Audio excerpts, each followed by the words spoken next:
the Anfield Wrap. It's a Saturday morning, and if you're on the YouTube, you will see that my Barnet is a Saturday morning lockdown Barnet this morning. But we'll all make the best of it. I've got Gareth Roberts, I've got Caoimhe O'Neill, I've got Rob Gutmann, and we're doing this before most of the other FA Cup games are played. And the first thing to point out, Gareth, is Liverpool were on a little bit of a hiding to nothing yesterday in the end. I really didn't want to see them batter a gang of kids, but the flip side was I didn't want to see them go in at 1-1 at half time either. And I just think that, there's a lot to get. There's actually ends up the game's actually quite instructive, I think, from a Liverpool point of view. But it was a frustrating one. But the key thing that's really interesting for me now is a couple of kind draws in the Cup, and it could actually open up quite nicely because I think this could be a mad FA Cup year. Yeah, absolutely. I'd sort of written it off, and I think you had as well, hadn't you? Absolutely, where you just thought, Villa are going to play a strong side. They could do with winning a cup. They're sort of a big club in waiting, and I think they would have fancied it. I think you would have seen Grealish and the likes if they could have played them. As it was, obviously the COVID outbreak and everything else has sort of handed us this situation. But absolutely right to say that, and Jurgen said it himself before, and that, if we win, he said people will write about it and talk about it. If we lose, same. And he's like, sort of, so what? I think that was to Des Kelly, who he blatantly still hates. And it was a hiding to nothing, yeah, and you're quite right. And the first half was pretty dismal, but I think, as you say, now you start to look at it and go, well, okay, then we took it seriously. Some lads have finally played and scored in the FA Cup for the first time under Jurgen, and maybe they fancy it now. And I sort of do a bit now. I've got to be honest with you. Like I've gone from thinking it's a waste of time and it's going to get in the way to, well, why not? Eva, before we get into the specifics of that game, with the Cup now, I still think Liverpool, and I think all the big sides will have a bit of an attitude of, let's just see where we are when we get to the fifth round. See where we are in our day-to-day football, in our league football, see where we are in European, see where we are for injuries. But let's get to the fifth round. And the other thing that opens up as well is that when they draw the fourth round, they're drawing the fifth round as well. So you can begin to weigh that up a little bit. And as I say, I think that Liverpool will be still minorly cup sceptical, but they may have no choice in that the games could be very, very winnable. And we could just find ourselves really unorthodoxly on the march. Yeah, it is a weird one. Like Gareth said there, he's kind of up for it now. And I feel like the feeling last night after that game was, one of like, what, go for this? Because I think we need it, don't we? Especially with sort of, the run we've had in the league. And I think FA Cup games can be magical. We just haven't really felt that for a while, have we? And when you do feel it, I know it's so cliche, but like we felt it last night, even, in the circumstances, Villa having to play a bunch of kids, like it just felt like a really, a positive night, didn't it? Even though obviously, as you mentioned, Neil, like going in 1-1 at half time was like, you were thinking, God, is this Liverpool now? Sort of just, this is how we play.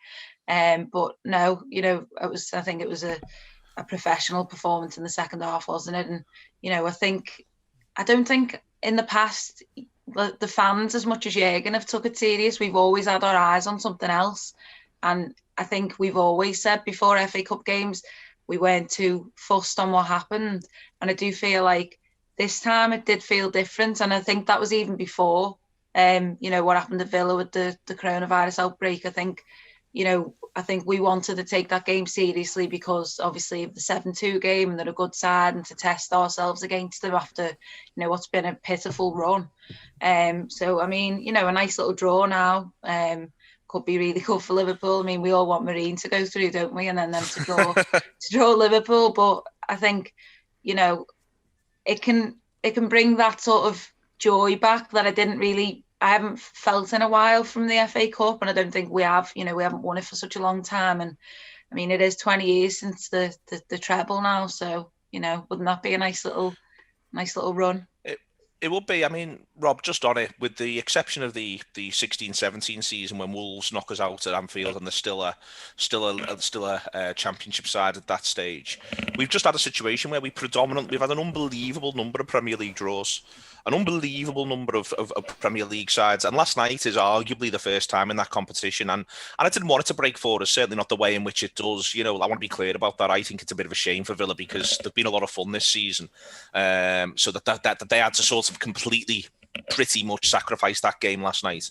Was a bit of a shame, I think, from their point of view. But last night is the first time really anything's broken for us for a while in the FA Cup, in terms of where you need the bit of luck. Even getting Chelsea when we got them last season just felt a little bit punishing in the end, and it was obviously going to be a difficult game at Stamford Bridge.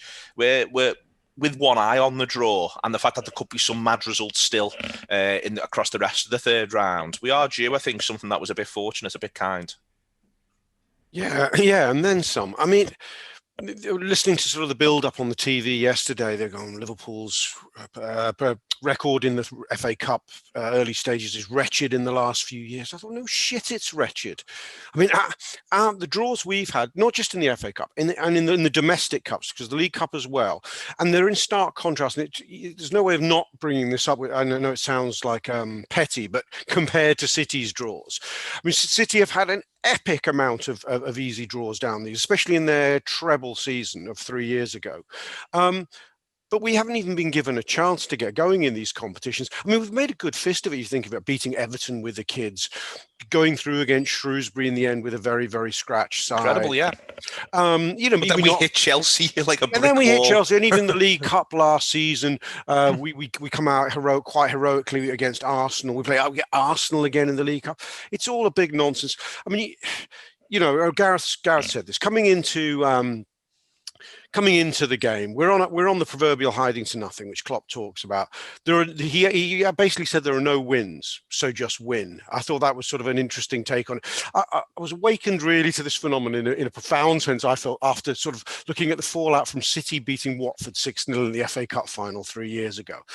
They sort of got stick for it.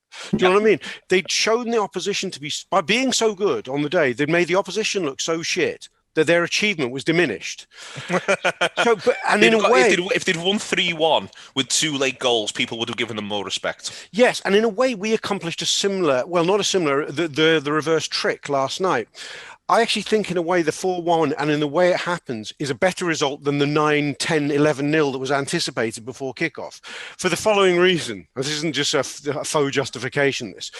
By half-time, that group of kids had proved they weren't actually the worst football team in the world. They'd actually shown why they were probably near the top of their sort of reserve ranking league, which they were, and actually that we were in danger of maybe not realising that under-18s, under-20s aren't terrible at Premier League level by any stretch of the imagination. Well, regardless of whether this is all sleight of hand or whatever, Neil, my point is this: we were in a game at half-time, and we actually managed to raise ourselves to win it quite convincingly in the end. Now, I'm not saying we should emerge with enormous credit, but it was a better win than I think perceptually than it would have been had it been 10-0. Well, just on that, Gareth, what I think is interesting is we all do a thing. We all do a little bit of a thing where we presume that youth football is as it always sort of was. I know Kiva's watched the younger players as well this season, and the one thing that you can say now about what the academisation system does, and there's a lot of chats to be had about academisation, I hasten to add, it's not necessarily all a positive, but it means that players are tactically very, very switched on and technically very, very sound. And there's an argument that maybe it trains the impetuousness out, though, one lad in particular for Villa made sure that wasn't the case in the second half with that big turn. But there is this, these lads, they know how to be drilled. They know what a shape is. They've been doing it since they were 11 years old. Yeah, absolutely. And for top level football, that works, and that's why I think they could sort of hold their own a little bit. In a way, if they were playing Atkinson Stanley or something, they probably would have struggled, because those lads would play the old style physical football that they haven't come up against. But against Liverpool, where it is tactical, there is a system. They wouldn't have had much time to work on it, but I'm sure they'd watch Liverpool and they're aware of strengths and things like that, so they were able to keep the shape and frustrate Liverpool and look and do well. Oddly, I would say that even though we've emerged victors and we've gone on to the next round, in a perverse way, there was a romance about last night. Yeah. There was something to enjoy about last night. I mean, I put a tweet out saying, I can't help but think about all those kids there who you saw, stood outside that minibus and they look so young. Didn't they? But, you just imagine their WhatsApp groups with, their mates going, what was it like with playing it? What was Thiago like to be on the pitch with him and things like that? And, and the lad up against Sadio having beef all game, them giving each other verbals and all that. I love that. It's amazing. Just think about it. I know the lads, Lewis Barry, not Louis Barry, which I kept calling him last night. He's all over the papers this morning. He's had his dream moment. He scored a goal. He shouldn't have been allowed to score that goal. That's another talking point. But comes away with the 2 shirts and all that kind of stuff. All of that's absolutely brilliant, because if you think about it, none of those lads expected to be out there, and then all of a sudden in 24 hours that the picture changes and they're bunged out there and they've done all right and they haven't disgraced themselves, and it's they've come away with it with a nice tale, and Liverpool have moved on. So we were all saying before about how'd you win out of this?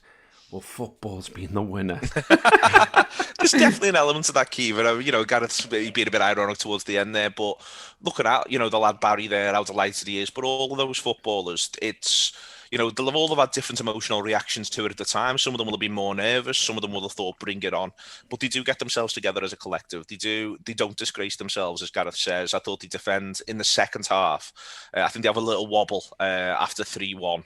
But apart from that, they do remain focused, and they decide that they're not going to be embarrassed, and they throw themselves at everything, even at 3-1 and 4-1 then. They find themselves, I think, through the match, and they grow in belief. And that's part of what the game's about for young footballers. Yeah, definitely. I mean, what you mentioned before about the academy systems, they're really interesting in that years ago they wouldn't have necessarily played the kids as they play, Liverpool's first team or Aston Villa's first team, but you can very much see that blueprint's there, and it sort of descends down to the different coaches. I was at the academy last year, I think.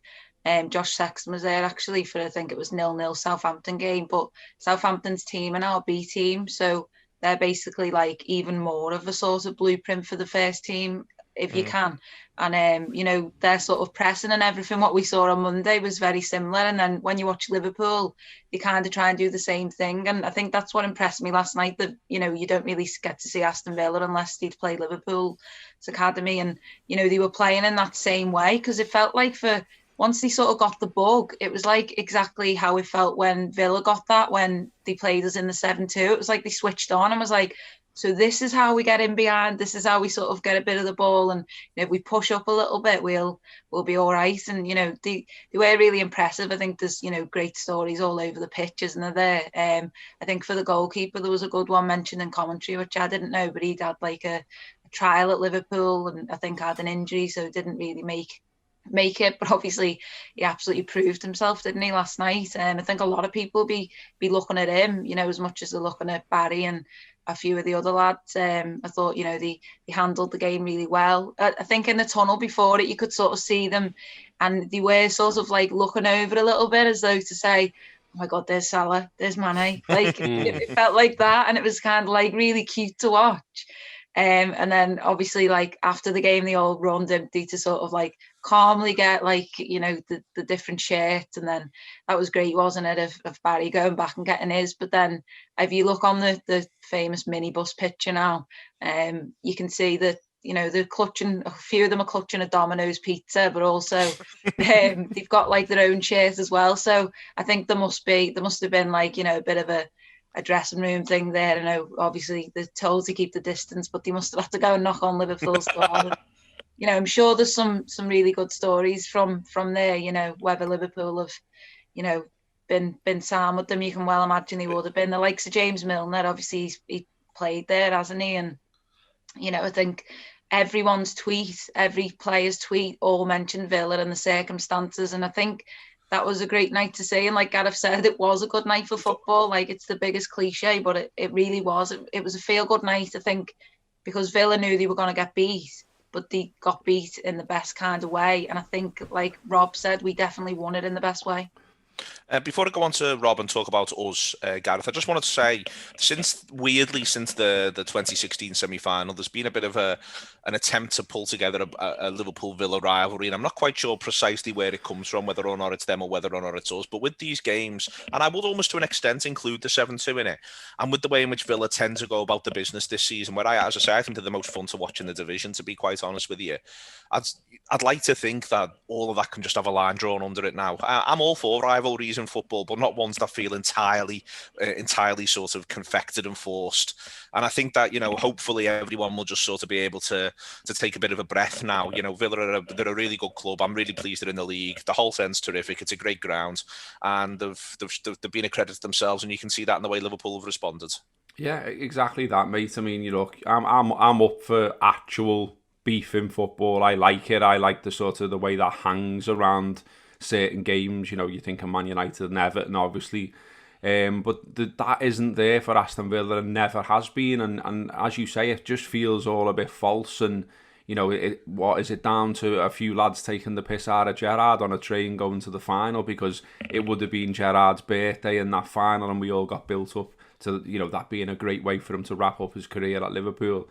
I mean, it's just a bit of a stretch. And, I think it's been from both sides. I mean, when we went to Villa and won in whatever it was, the 94th minute with Sadio, in that game, there was loads of mad chants and there was like a ball boy being a knobhead, and do you know what I mean? And all of it just felt a bit like, well, what's this all about? You're not our business, and vice versa, really. I mean, I wouldn't go as far as to say soft spot for them, but I've always enjoyed going to Villa. I like the ground, and as you say, they've been playing some nice football this season, and they've got some good players. Obviously, Grealish is great to watch. McGinn's great to watch. I was about to say Watkins, but I can't go that far after what he did to us. But there's a lot of things likable about them, and I thought, the tweets that went out and things like that, and as Caoimhe mentioned, our players being very respectful and seemingly being sound with them. Hopefully that just sort of changes the dynamic a little bit, because it's been a little bit tired and a little bit forced, and there's no beef. There is no genuine beef with Aston Villa. If some lads took the piss out of Stevie years ago on a train, good luck to you lads. Rob, on us, it ends up, as I said before, being quite instructive, I think, in that since, and I would almost pinpoint it from the minute Joel Matip goes down injured against West Brom, because I do think these things are linked. Liverpool haven't played with a great deal of fluency, and they haven't played with a great deal of abandon through the middle of the park. I would include, when I say through the middle of the park, I even just don't mean the midfielders. I'd include Mane and Salah. I'd include Alexander-Arnold, in that there's been a lot of caution. I've referred to the two wide lads in attack, almost like setting up base camp on the edge of opposition areas, back to goal. I'll hold this ball, I'll hold it, and then I'll lay it off. Liverpool have seemed really, really risk averse to me. There's been no disruptive runners, no one carrying the ball forward, no one running beyond from the middle of midfield. That's not been happening either, with or without the ball. That's not been happening. And I actually think you get to see the worst version of that last night, really, where Villa, yes, they're all willing, and yes, they adopt a good shape, but they don't contain Liverpool at 1-0. Liverpool contain themselves at 1-0. And I think that's what's been frustrating watching this side in those games against West Brom in the end, Newcastle and Southampton, is Liverpool have contained themselves from the middle of the park, and you get to see that first half. Oh, absolutely. Yeah, it was unfortunately something of a Groundhog Day. 3.5 games in, you were thinking, when is this going to end? Because it didn't seem to happen last season. There was maybe a couple of games towards the end when the lack of motivation was there, where you saw it. I'm not sure if that's entirely fair, but it's been wretched. This swinging from side to side, and our fullbacks cutting back inside has been the hallmark of this, and it's been really, really painful to see. But even the centre backs doing it as well. Now you think, okay, if you're away in Europe and you want the home side to come onto you a bit, and you want to play cat and mouse with them, but these are teams who are very, very happy. If you want to be patient with them, they are going. You be patient as you like. But what we have, as you say, no risk averseness. There's no vertical balls coming in through the middle of the park. What we do eventually do is try and engineer deep wide positions and put in percentage balls, which have been lacking in quality because we've lacked in confidence, I think. But what happened to the Liverpool that weren't scared to just ping one in vertically into the D on the edge of the box and risk losing possession, knowing that they would then swarm around the guy who won it back off us? We've been scared to lose possession. Our possession stats, I haven't clocked them, but over the last 3.5 games, I think are probably off the charts. Probably something like through the roof. Yeah, and it's an absolute indictment of the way we've been playing. We're not, we can be a possession team. You want to be a possession team when you've got a 2-0 lead, a 3-0 lead, not a possession team at level. I tell you what, at the point of being shocked and disturbed by it coming at half time yesterday, thinking, how are Klopp and the gang not working this one out? I mean, it's sort of obvious, you know. I mean, second half was obviously reassuring in that sense. But to come back to you on that, Rob, just in the first half and with the for me, what the issue's been. So, for instance, what frustrated me against Southampton, there was a lot of talk post-match of Alexander-Arnold giving the ball away a lot. But what there was a lot of Alexander-Arnold staying really close to Henderson. The game against West Bromwich Albion, after Matip goes off, Henderson comes and goes really, really close to Reece Williams. I think that, you know, the Nat Phillips's issues in distribution have been covered. And I think part of the problem, Rob, has been that the team as a whole feels there's this big weakness, whoever's right-hand side at centre-half, there's this big weakness. And so everything's changed to try to cover that big weakness. So we're happy to be patient and have 0-0 for a long time against Newcastle as well, because we think, well, at least they're not hurting us. And at some point a chance will come and we'll probably take it. And that's not the way we've played under Jurgen Klopp. But I think that's why the mindsets come in. It's because they're hugely concerned about what happens if they get turned around going the other way, if they lose it cheap, and if they get punished in transition. I think that's probably correct, because there has to be an explanation for this to make sense, and that's the best I've heard. I think Henderson and Wijnaldum are probably, particularly Jordan, maybe 10, 15 yards deeper than they would have been otherwise. I mean, what was interesting in the early part of the season was, the aberration at Villa. You go, where's the midfield? Well, the midfield on the 7-2 day was doing what a Liverpool midfield does. Its defence are on the halfway line, and the midfield are pushed 10 yards from the edge of the box, whilst 5 other lads are beyond them. We set up our central midfield. Our number 6 is an incredibly high position when we're pushing against a low block team. But at the moment, as you say, because of that core insecurity, it's not there. And that is the funny thing is, it's more remedy. It's the good news is I think it's easy to remedy, and it doesn't necessarily mean we have to bring in a world-class replacement. I think it's a mindset thing. Kiva, on all of this, the other thing I thought last night, bar one terrific ball to Mo Salah, I thought Henderson was hugely, at best, hugely frustrating. In reality, just really rather poor. He goes off after 45 minutes. He's played a lot of football, a lot of intense football over the last God knows how long. I'm not necessarily saying he needs to have a long break. In fact, I'd expect him to actually play against Manchester City. But I think with Henderson, with Wijnaldum, the pair of them for the next sort of month and a half, 2 months maybe, could just do with, if there are returning midfielders, getting their minutes managed a little bit. Yeah, I think so. I mean, he's looked a bit laggy, hasn't he? And like Rob mentioned there, he doesn't seem to be spread. I mean, having to play in defence, you can't really do it. But, them cross-field balls, like Henderson, that was his bread and butter at one time. Or another, he was always confident of that. We saw them passes for so long with Gerrard, and it felt like Henderson didn't always have the confidence. We know he grew into himself as a player. And he sort of had that air of, I'm the captain, I'm going to spray balls out this way, that way. I think he's lost that in the past few weeks, and it's been quite damaging to Liverpool. And obviously, the struggles anyway with injuries haven't helped. I think, he was always going to struggle playing in defence, I think, just because he was so far back when you've played so far forward for, the past few years under Klopp. I think, it's now, I mean, Thiago's back, and I mean, we could speak about him forever, couldn't we? And just making everyone look like a kid on the pitch, even the Liverpool players at times. I felt it was just like, who the hell is this guy? We didn't see that against Southampton because, like you've mentioned, the fullbacks were struggling and they've been struggling. I don't know, it's been a difficult one. And I think the fitness and how Klopp time manages all these players is going to just be like massive for Liverpool's season, and that's always felt important, but I don't know why this year it feels more important, obviously because we're without Van Dijk and Gomez. But I just feel like that midfield was always like a nice conundrum where it was like, oh, who do we play in midfield? We've got so many midfielders, and it's kind of the same now, but it's kind of like a, who do we play to really get the best out of the game? Obviously you'd like to see Thiago in there more and Henderson rested if he can, because usually when Henderson is rested, you kind of like, where's Henderson? We need that like energy from him, and he brings that where sometimes a lot of the other players don't bring it.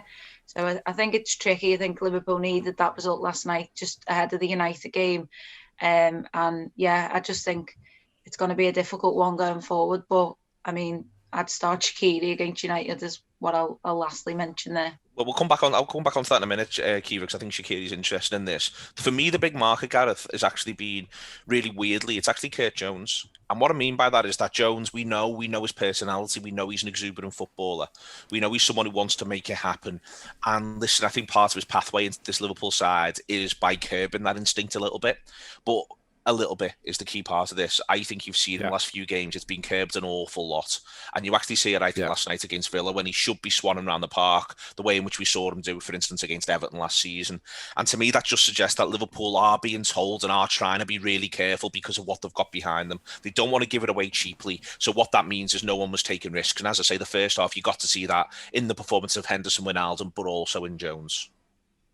Yeah, absolutely. And I think when you say being told, I think that's probably some of it. And look, they will definitely be working on protecting a weakness in the side. There's no two ways about that. But I also do think there's been a bit of a confidence issue as well. And just the conversation, or when I've been thinking about it, reminds me of a book I read ages ago called Thinking Fast and Slow. And, that talks about how, when you're making decisions quickly and you just do the instinctive stuff, often that's the best stuff that you do. But when you start to put barriers in the way of that, that's when, you produce what we're producing now almost. So what I mean by that is Liverpool have a system. We know what the system is, and when the system works, they're absolutely brilliant. Because they've tweaked the system and are now doing something they haven't been doing for the past couple of years, they're having to think about another aspect, and that's in the brains when they're going out and playing football. I think that's affecting a lot of them in how they're playing, and they're not doing the instinctive stuff. They're not taking a man on. They're going, we'll keep the ball, we'll play it safe, we'll do this.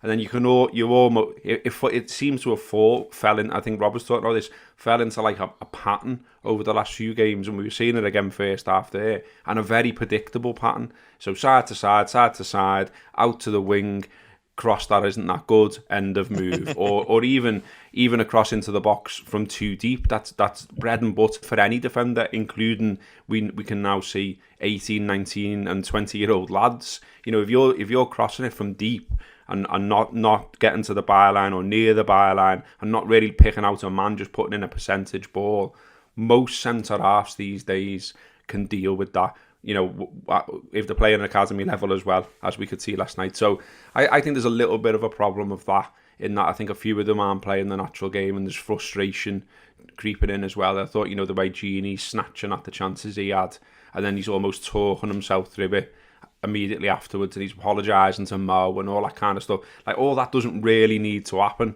We're all playing footy, lads. We all know. You just had a shot, lad. Crack on. But the fact that he felt as though he had to go and explain himself, again, that just looks like overthinking to me, and is a product of, the past few results and performances, I would say. On Thiago then, Gareth, when he comes on, I think one of the things that he has is he's not played that many games with Trent Alexander-Arnold. He's not played that many games with Andy Robertson.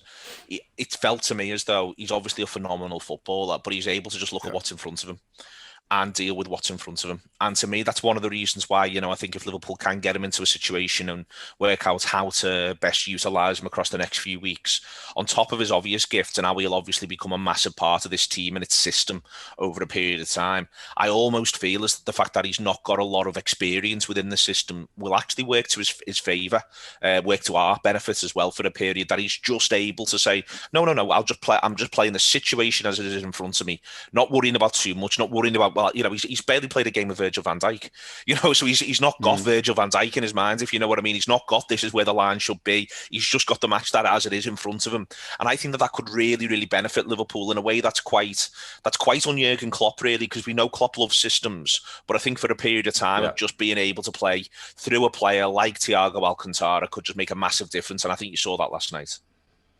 Yeah, he had the real freshness, doesn't he? And he's so quick in the mind, and just, he's not scared to hold on to the ball past a moment where you might be thinking he's held on to it too much. He doesn't care, because he knows if the man runs at him, his feet are fast enough to go past them. He's still able to pick the pass. And he's just, loads, what I was just talking about as well, the instinct, loads of the instinct from him is unbelievable. Like the little hooked pass over his head and things like that. And you're just like, I reckon the players on the pitch are going, wow, as well. It's not just us at home, do you know what I mean? He's that good. So yeah, he will undoubtedly make a huge difference to Liverpool. And one thing I was saying on a post-match pint last night is, it feels like, Liverpool have had a few brickbats lashed at them and stuff over the recent form and over the squad and, all the usual stuff that happens, the knee-jerk stuff, really. And what I keep harping back to is the stuff Linda said pre-season to Neil Jones, where he said, we know, he basically, I'm paraphrasing, but he basically said, we know what perceived weaknesses of this side are now and perceived predictabilities, and we're going to do something about it. And the something about it was Thiago and was Jota. And we've been denied the services of both. And I don't think you can't be criticising Liverpool for being predictable if you're also saying, well, they're the lads who were brought in to make us unpredictable. They were the lads who were brought in to offer us something different for opposition to think about. If we've been denied the services of them, well, that was the answer. Do you know what I mean? And part of the plan wasn't for them to be, one to be out for months because a yard dogs took them out, and the other lad to pick up an injury in Denmark. But that's where we are. But Thiago, if we can keep him fit, will make a massive difference, and then Jota hopefully not too far away as well. I want to come back in a minute to Caoimhe and talk about Shaqiri, Rob. But before then, I want to talk about this. There's. I want to talk about Thiago. You are going to get to talk about Thiago. Don't worry, I'm coming to you on Thiago. There is this thing where he finds himself, I think, in a league season which is less intense. Yes, it was a cup game last night, but there's a lot of evidence that players are pressing less, that you're able to carry the ball a bit more, you're able to get a bit more time on the ball, and in this season because players aren't as fit. And we've actually seen that in Liverpool's last few games, that when you get to a certain stage in games, Southampton was a little different, but even there was a bit more time on the ball than you might think. And if Thiago can stay fit for Liverpool, but also if he can just get a little bit used to, maybe even not too used to, but a little bit used to the runs of his teammates, and his teammates can get used to him, I think Liverpool have got one hell of a weapon who can unlock any door. Yeah, absolutely. I mean, you watch him and it's with sort of admiration, joy, and pain and fear, all those things at once, because I can't think, can't we have two? Can't we just have two of them so there's always one of them available? Because he is the proverbial you build a team around him player. And it is mad, because we said when we signed him, we said, well, obviously there isn't a player that's going to improve this Liverpool side, because this Liverpool side has just won the league with record speed. It was still held the European Cup World Champions. You just don't improve it. And a sort of a veteran with cute technique like Thiago that we saw him as wasn't going to improve it. He was just going to add a bit of aesthetic glamour. But you can actually see how stylistically he brings something which can improve the Liverpool we saw from last season. Of course, he hasn't had the luxury to play, as you said, to play in the team at full tilt we saw last season. So what's he bringing? I mean, for me, he's actually bringing some of the things I think Klopp for 5 minutes dreamt that Coutinho could bring you in parts, but many other things as well. He's almost like a composite of all the things I've loved in great midfield players, Thiago. He's got so much going on. But what I do particularly like is when he lifts his head up and he dinks one that makes defenders turn round, and that is absolute heaven to a Salah and a Mane, and even to a Luis Suarez type of player, which I think they have something in common with him, those two. He makes defenders turn because he will just dink a backspinned ball into the box, sometimes overhit, obviously, and a keeper's going to collect it, or it's going to go too long and a defender will clear it. But it just creates panic, and you can and the lower and deeper you're prepared to defend against that, the more you're in trouble. I think he gives us that bit of fantasy in the middle of the park that we haven't had really in the last 3 years. And that's not to disparage a single individual we've had. He gives that fantasy that City have with De Bruyne when it comes together, and sometimes it doesn't, but so often it does for them with De Bruyne. I think he's at De Bruyne's level, I think, and I don't think that's over-egging it really. And if we can keep him fit, we'll go toe-to-toe, we'll go to the wire. Either there, Rob talks about Salah and Mane with reference to Thiago. As I say, what's been frustrating me really is the way in which both of those wide players have become more and more to me like centre forwards. And listen, it's worked to an extent for us, but for me, they've almost committed at times to the idea that they're battling. They're going to put the body in. They're going to back in the battlers. That's what we do now. We'll get the ball on the edge of the box and we'll hold it up and we'll squat down on it and we'll look after this now. And that's what we do and that's the way we play. But they do it in those sorts of wider areas. One of the things that changes last night when Thiago comes on is that there's just less of that all of a sudden. As Rob says, there's more of them looking for the ball in behind, no matter how deep that Aston Villa line was. Mane's goal, the header, to make it 3 comes from a dinked ball where he makes a run that goes beyond the idea of where he'd normally hold it and expect it to be played into his chest or into his feet and go from there. And you get to see it there exactly what he could offer.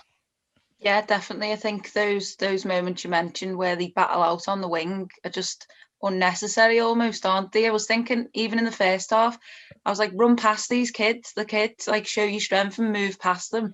It felt like, I don't know, maybe that's back to the confidence thing, but Salah and Mane have sort of held the ball a lot, and they kind of want to just keep sort of playing, back and forth stuff and hoping for that little opening. And then Thiago comes on, and I think that whole game sort of just changes, which is really refreshing to see, isn't it? I think they must know, like Gareth mentioned, they must know they're playing with a player who's even above the level of them. Like, it's just another level, isn't it, to football? I think he offers the king of the pre-assist almost, isn't he? And someone who, as much as you watch those passes that he does, you see like they shouldn't happen almost like as quick and as brilliantly as they do. And I think defenders should be on them quicker. Like, I don't know, but that's how magic he is. He could just slice things open, like, just like he's opening a tin of beans or something. It's just really just, a simple action, and he makes it so effortless, doesn't he? And I think Liverpool have been, like you sort of mentioned, Coutinho, they've been crying out, I think, for a player like that. And that's not someone, I worried the other night against Southampton that Thiago's going to be now this guy who everyone's like, just give the ball to him and he'll find one of them passes.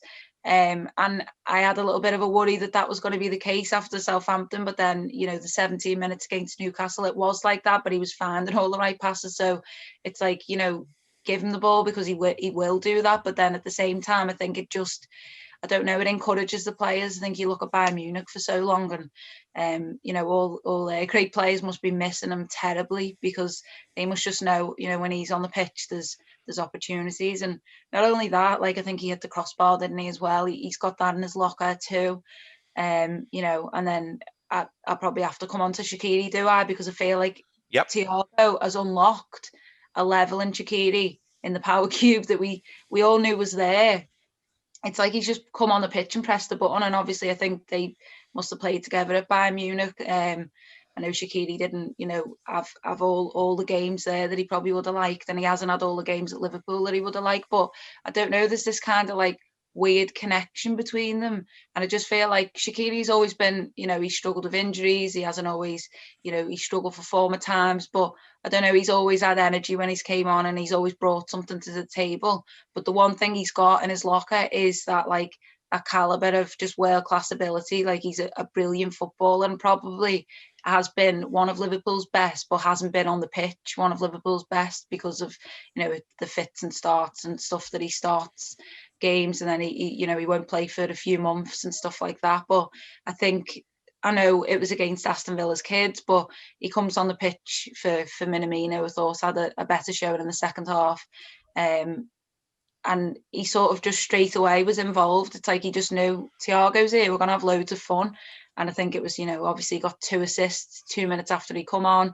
They, I think, took a couple of minutes, didn't he? And it just feels like having a player like that can just open up, a whole new world for other players. And I feel like Shaqiri's one of them. And I feel like, obviously, with the injury list, Liverpool need that. Liverpool need someone, because obviously you're not seeing a lot from Origi. That kind of feels like that's sort of gone a little bit, doesn't it? And, you need these sort of super subs almost. But now I'm thinking, do we just play Shaqiri? Because it felt right between them. And I feel like when things are right, you just go with it, don't you?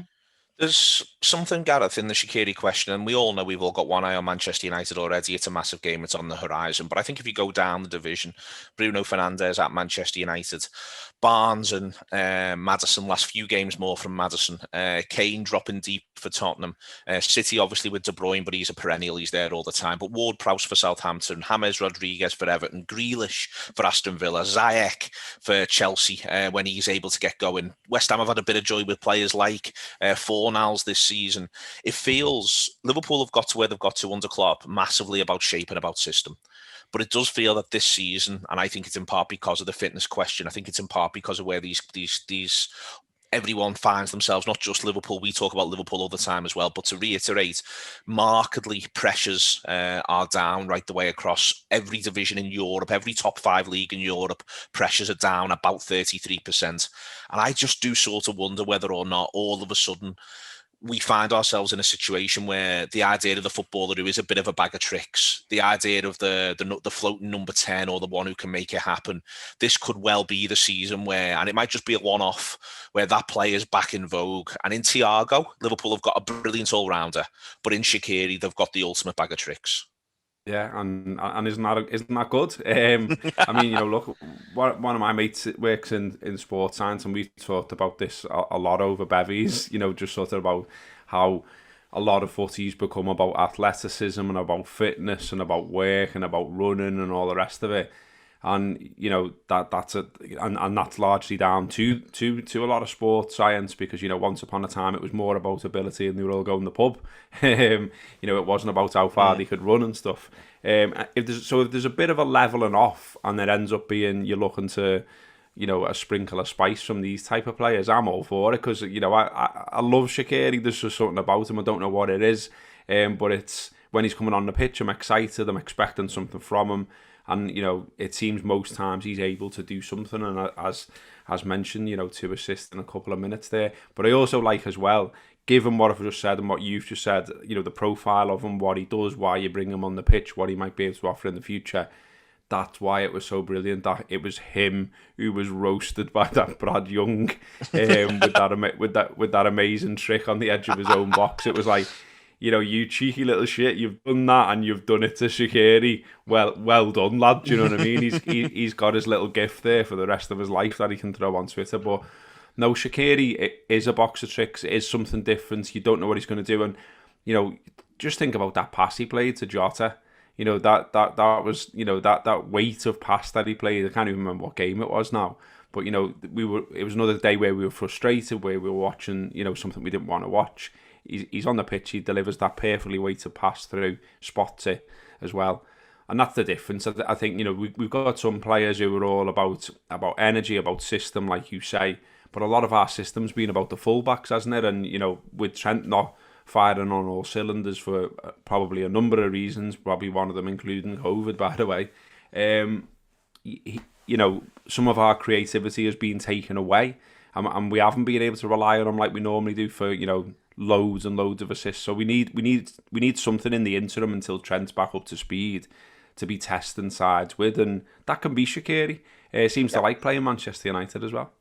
There is a thing, Rob, where with Jota, there is a thing, I think, and with what we've seen recently from Liverpool about the fourth attacker question and about getting the ball into those little pockets, and about it not being where Mane and Salah have got to, as I keep referring to it, as almost like set up camp on the edge of the opposition area. And the half spaces, Liverpool are playing a lot of teams, and we played a lot of teams all season. It's worth remembering we're only a few weeks away from when we scored 7 at Crystal Palace, so you can't overstate this, you can't lose your heads. But we've been playing a lot of sides who are just completely eradicating the half spaces because of where they can press and play and how deep they are and what they're doing around that. And as you said before, Liverpool then end up playing a ridiculously patient brand of football that neuters themselves as much as anything else.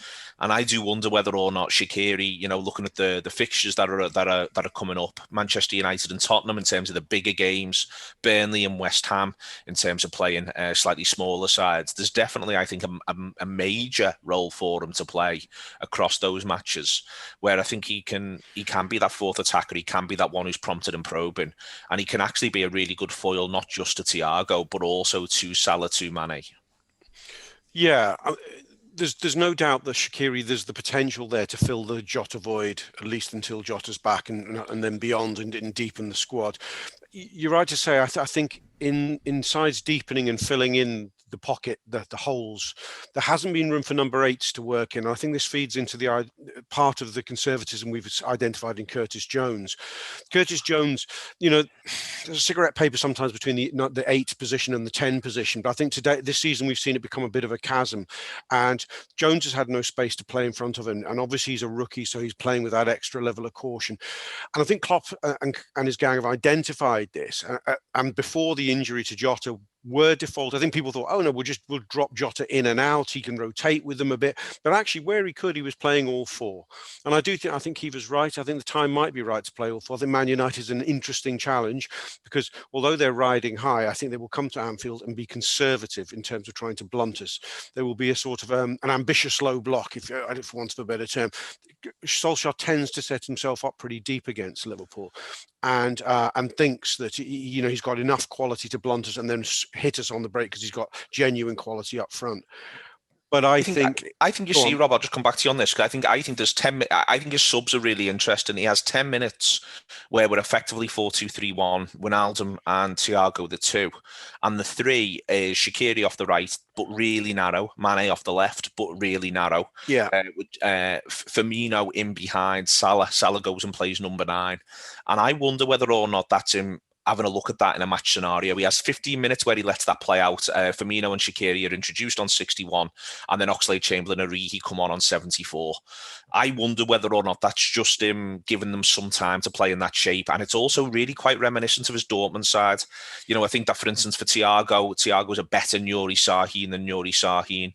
I think he played 4-4-2 or 4-2-3-1 or 4-4-1-1, however you want to write it down. In that Dortmund side, he had those wingers be inverted, so Mane onto his right, coming in onto his right foot, Shaqiri coming in onto his left foot. And I do wonder whether or not that is him having a really specific tactical look at something, not least because it also takes pressure and burden off the fullbacks. I think 100% it is. Milner sort of alluded to it in his after-match interview, where he said, with what we've been going through recently, the second half was a really good workout for us in terms of what the problems we need to solve. I think words to that effect. No, I think you're right. Whether Man United represent the game for us to try that out on, I don't know, but it feels to me that's right. Shaqiri is in form. Thiago is ripe for picking out the runs of people like Shaqiri. I don't know. I think our strengths are when we really attack teams with an intensity, and I think you give yourself the best chance of doing that by putting 4 forwards on the pitch. And it also helps cover the fullback issue. Yeah. The fullback issue, we've got to discuss it, Kiva, in that the goal comes from, in part, a bit of sloppiness from Jordan Henderson, but it also comes from a lad running off the back of Liverpool's right-hand-sided centre-half, who in this instance is Reece Williams. I'm phrasing it like that, Kiva, because I think that the issue is that whatever the manager does at right-hand-sided centre-half at the moment, he's going to find himself with questions to answer. That player is going to find themselves with questions to answer, but also the reality is that player is going to get aggressively played on, and it remains a core issue for Liverpool. Yeah, absolutely, and it's not one you can sort of figure out, I don't think, until literally Van Dijk and Gomez are back, and there's sort of that's restored, pieces restored. Because I just think he hasn't sort of settled on anyone, and obviously with Matip sort of, struggling for, he'll play a game and then he'll miss 2, and that's like not what you want, is it? I think, hopefully he should be playing against United, but we're still sort of waiting to see whether that'll happen. Reece Williams is a young lad, and he got done by a young lad, and that's kind of like he would be playing against him for the, maybe the under 23s, and like that would happen, and that'd be okay. There almost, but like I felt like it was obviously a moment of quality from Barry. He holds him off really well. I don't think he does that to Van Dijk, does he? But or to Gomez. Yeah, to be fair, like props to Williams. I think he's, he played that Tottenham game that we won, and he's played in the Champions League, and I think Phillips has done all right when he's come in, but they're probably especially Williams. He's still a kid, isn't he, and still developing, and we can't put too much on him. I just think Klopp needs to pick one almost and just say, I'm sticking with you, kid, and that's that, because I just think this sort of, like playing Henderson, before that match, he said, if Henderson makes a mistake, which, a lot of people blamed him for the goal, sort of asking Wijnaldum to come closer, and he sort of held everyone, played everyone on side. He was always going to struggle there, wasn't he, Henderson? And, I think we don't sort of almost speak about Fabinho now, because he's just become a centre-back who, we're all dependent, like Liverpool's season depends on Fabinho now. And it has done for a few weeks, hasn't it? And obviously he was out injured himself, and that was a rocky time to sort of get through, but Liverpool got through it. I just feel like I don't know what Monday would have done for the young lads' confidence, just like Henderson coming in. But you can see why in that instance why he wasn't almost played, because you knew against Tottenham, Williams was going to be, Tottenham weren't going to be. We knew what Mourinho, how his tactics and how he set up. We knew they're not going to be coming full on, and if they were, it was going to be moments that you can sort of handle and hope that he handles. But no, it's just such a difficult one, isn't it? I think. It is difficult, Gareth, but there remains a potential solution for club and manager, and it involves going into the transfer market. And we are going to have this conversation right the way through January. If they're not going to do it, I suspect Klopp wishes that window would just close right now, to be honest with you. But you are left just, again, what we just described before, changing shape, changing attack and emphasis. Liverpool have attacked with 5 players for the last few seasons. It's just that 2 of them have been fullbacks. And that feels a little tougher to do when you don't trust. And I'm going to include Fabinho in it, in that he's doing a brilliant job as a makeshift centre-back. But it's still not Van Dijk and Gomez, and it's still not Van Dijk and Matip. It's still the idea that Fabinho needs a bit of looking after. So your fullbacks have got to be more responsible. They've got to be a bit closer. I think that the thing that would most liberate Liverpool in terms of being able to attack freely would be if they added a centre-half, everyone. Even if they were able just to lie to themselves. I've said before, the best player we could buy from our history is Bjorn Caoimhe, where he comes in and is brilliant for 5 months and then is garbage. Yeah. But he has the 5 months and everyone thinks, my God, this lad's unbelievable. There is an element, isn't there, where if Liverpool and our opponents could just be convinced we brought in a central defender who was boss for a few months, then we'd find it so much easier to play football in general. Yeah, and a good point to sort of raise the opponents, the issue on the psychology around them, because, obviously they look at it and go, well, there's Liverpool's weak spot. We've got a chance. Van Dijk isn't there. They have got weakness. And even, it's been laid out in reports and everything else about sort of, hang on, people keep going on about this, but Liverpool haven't actually been conceding that many goals. The problem, as we're talking about, has been the knock-on effect of them overthinking the fact that there's a problem behind them, and equally, opponents thinking they can exploit it, but not being exploited that much. The answer to it all is probably go and buy someone, absolutely, but whether it happens massively remains to be seen. I mean, we talked about it the other day straight after the press conference. I think you could twist and look for and look at body language and the way he said things, that there was a frustration there, I thought, from Klopp that was evident in the way he spoke, that he essentially said, didn't he, in normal times we go and do something. So he kept saying that sort of, yeah, of course you go and do something, of course you go and do something. So you can look at it and say, is that part of the game? Is that part of bringing price down for someone? Is that part of saying to a club they've been speaking to, we're not going to pay that price, we'll just let it peter out and we'll stick with what we've got. If you want money, you're going to have to lower your price. It could be. We've heard sort of, stuff in the past about we're definitely not doing X, and then they do it. Always say it. It's only football. They do. It's not politics. It's not some situation where everyone expects them to tell the truth. You don't have to. They can employ media dark arts, if you like. So it remains to be seen, doesn't it? It's a weird one. It's a weird one around the money as well, which everyone seems to stop talking about a little bit, I feel, in that, in the last lockdown and when it all first started happening, we talked every week about, well, there's a big impact here in terms of no fans in the ground, in terms of sponsors, in terms of advertising, in terms of all kinds of things, even the TV deal being different and all the rest of it. Feels like we stopped talking about that now. It's just like, fuck it, it's the transfer window. Go and splurge a load of dough on a boss centre half. Like, we'd all love that, of course we would. And if we're playing some kind of, footy manager game, then we go and do it. But, the people running the club have got to look at a bigger picture, longer term picture, and all the rest of it. And the way up is getting someone in who can actually... I mean, they don't want a Caoimhe, do they? We'd love a Caoimhe coming in and exploding for a few months and making a difference. They're going, well, that's not worth the money. And I think that this is where the sort of the key stress is, Rob, to be honest with you. And I wonder if the solution is possibly to see if they can do something with a loan or something like that at this point. Because for me, I think that the one thing that marks out all of Liverpool's transfer business across the last few seasons is they've never saddled themselves with dead weight. even with footballers who haven't necessarily been 10 out of 10 signings, they've never been dead weight. They've been able to, when they wanted to, move them on pretty quickly. And, you know, even the ones that haven't worked, they've moved them on pretty quickly, either through loans or through permanent deals. And I think that that's the problem here, is that the one thing that they don't want to do is they don't want to saddle themselves with a footballer for a period of time. The flip side of that, though, is you do feel as though someone coming in and being pretty decent for when Joel Matip isn't available, or perhaps even when Joel Matip is, and meaning Fabinho can move back into midfield, I think would be, for me personally right now, you know, the difference between having a confidence Liverpool could if they needed to, go at 2.5 points per game, to them bumping along at around 2.1. Yeah, it is massive. And I think because we want to believe in the club and the project, we're very inclined to go, when Liverpool go, well, we'll only do business if we can do. There's business. a lot of evidence to believe in the club and the project as well, Rob. Literally the 2 European Cup finals and the 2 95-point plus seasons. Again, I'm not disputing. My point is this. My point is it makes us take what the clubs say and justify it to ourselves as correct.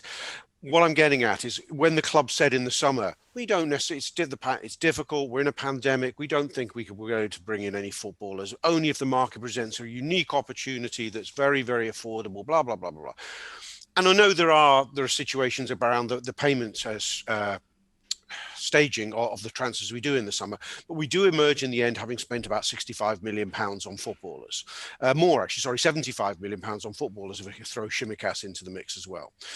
So Liverpool do manage to do that. So I think the danger is thinking that Liverpool don't want to do business this window. That they're more serene than they are. I think the truth is there are two models with this Liverpool transfer committee, if you like. One is when they hone in on one target, like a Van Dijk or an Alisson, and they go, we pay what it's going to take for this guy, really. That is, you know, it's just worth it. And I think there's other scenarios, and I think you could pick many in the Liverpool squad. I think Jota's an example of it, where they go, there's four on the list, and we will work those four until the last minute, in the hope of getting one over the line, because probability says we should. And I suspect that's what's going on now. There is not a chance that they are not sitting down between them and going exactly what you just said. An extra defender who's of quality will up that points taking rate to a certain amount. There's not a chance they're not doing that and not believing passionately that they've got to do it. But what they're also saying to themselves, it can't come at a £50 million premium. So if they value a defender at 40-50 million, Upamecano, they can't pay 40-50 million more for him. There may be a level above it, but they're not. But what they aren't going to do is rush to do it. Okay, thank you very much indeed to Rob Gutmann, to Caoimhe O'Neill, and to Gareth Roberts. Do check out Caoimhe's stuff on The Athletic. On the Anfield Wrap, do subscribe if you haven't already. It's theanfieldwrap.com/subscribe to do that. Loads of fantastic stuff in the build-up to Manchester United, but all the shows across the last week have been pretty good as well. Gareth's been on with Steve Warnock before this show's even started this morning to talk about the moment from yesterday's game against Aston Villa. That's in the bag for you. That sits there and waits right now. There's all sorts of stuff that we're doing right the way across the course of the week, and we will be building up to United, and we are excited about it. It's a huge prospect and a huge game in store. Also, we did the hot mic yesterday, and we're going to do one tomorrow as well for Liverpool women. So Liverpool women have got their game tomorrow afternoon, 2 p.m. kickoff. We'll be on the hot mic from about 10 to 2 to do that one, and it's available to be watched on all the Liverpool's channels for free, including YouTube as well, if you want to check it out on there. Anyway, I hope you've enjoyed it this week. The big one is to come. Liverpool are in the fourth round of the FA Cup. There will be a draw. We'll find the fourth and the fifth round out simultaneously, but I tell you what, that is nothing in comparison to a top of the table clash against those up the road, up the M62. It'll be a belter next weekend, and you know what? 4-2-3-1, Thiago in the chair. Liverpool are going to whack them. See you later.